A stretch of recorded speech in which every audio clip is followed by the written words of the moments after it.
Have you ever found a video with like 300 views that's edited better than a TV show, sounds amazing, clearly took weeks to make, and then you scroll 1 inch and a guy screaming at a webcam has 3 million views? So what's going on? Are people just stupid? Do viewers have bad taste? Is YouTube rigged?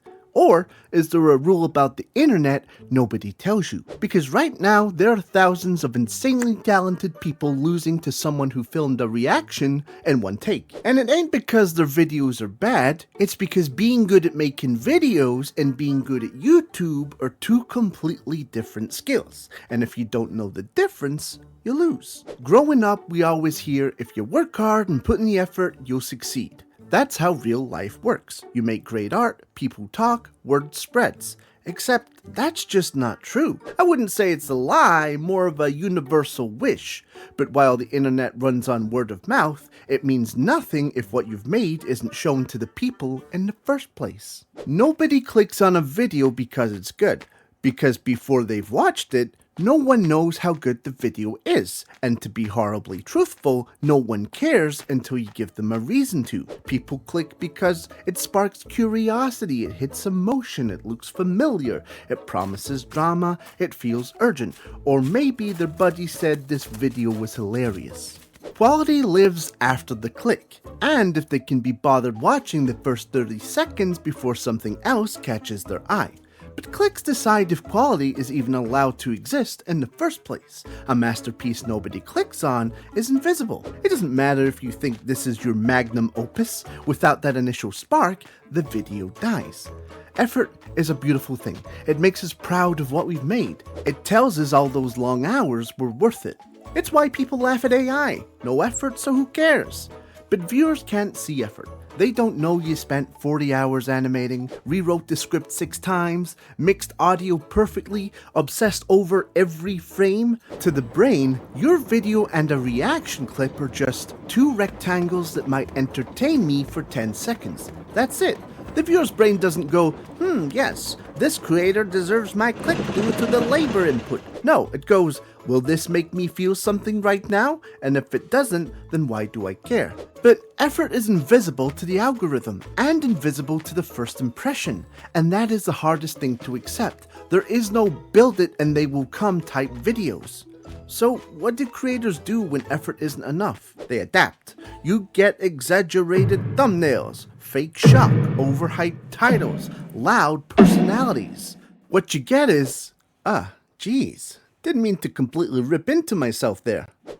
Anyway, not because creators are evil or trying to trick you, but because they're trying to survive. YouTube doesn't reward honesty, it rewards clarity of emotion, and the fastest way to show emotion in 1 frozen frame, exaggeration. So now the internet feels fake, not because people are fake, but because subtlety doesn't get the clicks. Real emotion is usually quiet. Algorithm emotion is loud. Guess which one wins? And the scary part is, this doesn't just change thumbnails, it changes how people act. You start to see creators who are genuinely chill, soft-spoken, thoughtful people suddenly acting like they drank 6 energy drinks and have got chased by a bear. Not because that's who they are, but because that's what reads through a screen in half a second. Subtle humor doesn't translate. Slow build storytelling doesn't translate. Quiet sincerity doesn't translate. The internet compresses personality the same way it compresses video files. Everything becomes louder, sharper, more exaggerated just to survive the squeeze. And after years of that, everything starts to feel fake. Not because humanity got worse, but because the system rewards the loudest signal, not the most honest one. Now, I've touched on this topic in another video about older YouTube stars, so I won't spend too long on this, but back then, nobody knew the game. People uploaded weird stuff for fun.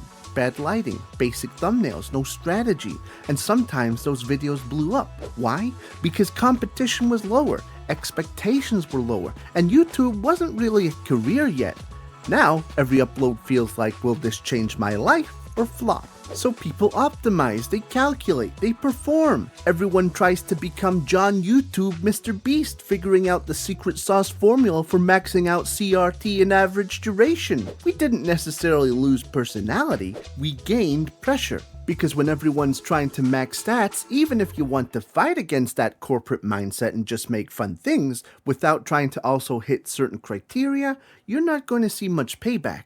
Back then, people uploaded because they had an idea. Now people upload because they have a strategy. Before, I made this, hope people like it. Now, will this perform? Is this clickable? Does this fit my niche? Will this hurt my stats? The moment creation becomes a performance review, it stops feeling like play. Old YouTube kind of felt like a playground. Modern YouTube feels like a job interview you never stop being in. Because even when you're successful, you're still worrying about all this. And when everyone's in interview mode, no one is relaxed enough to just be weird anymore.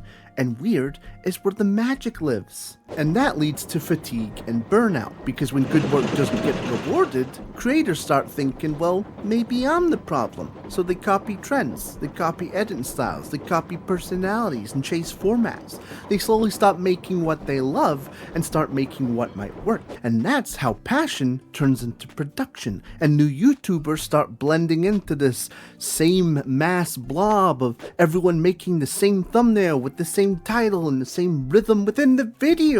And it leads to so many creators quitting, not because they aren't talented, but because YouTube is a psychological game disguised as a creative one. Optimize, analyze, minimize personality, maximize retention.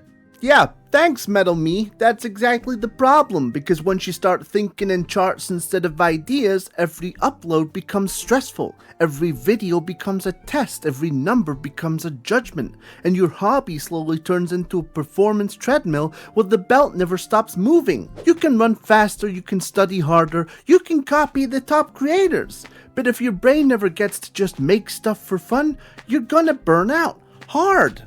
Okay. If you take away one thing from this video, I really want it to be this, so listen up. Being good at creating is not the same as being good at YouTube. One is art, one is packaging psychology, and the people who win are the people who learn both. Not just how to make something great, but how to make someone care before they've seen it. And this is the part that hurts creative people the most, because learning YouTube skills can feel like selling out, like you're cheating, like you're lowering your art to fit a system. But it's not that. It's translating to the system. You're not changing what you make, you're learning how to present it in a language the internet understands. You might be speaking poetry in a place where everyone is skimming headlines. That doesn't make poetry bad, it just means you have to get someone to stop scrolling first. So if you've ever made something you're proud of and it got ignored, that doesn't mean you're bad. It just means in the YouTube game you're playing checkers when everyone else is playing chess. And until you learn that the horsey moves in an L shape, everyone else is going to stay ahead. And once you understand that, the game changes. You stop taking low views as a personal insult. You stop thinking I'm not talented and you start asking better questions. Did I give a reason for people to care? Did I show emotion clearly? Did I make the idea obvious fast? Because talent is the engine, but packaging is the key. And the internet doesn't start the car without the key. And yeah, that sucks. Of course it sucks. We all want to believe that good work should just magically win, but that's not how this place works. So either we sit there mad forever, or we learn the rules and start beating the system at its own game.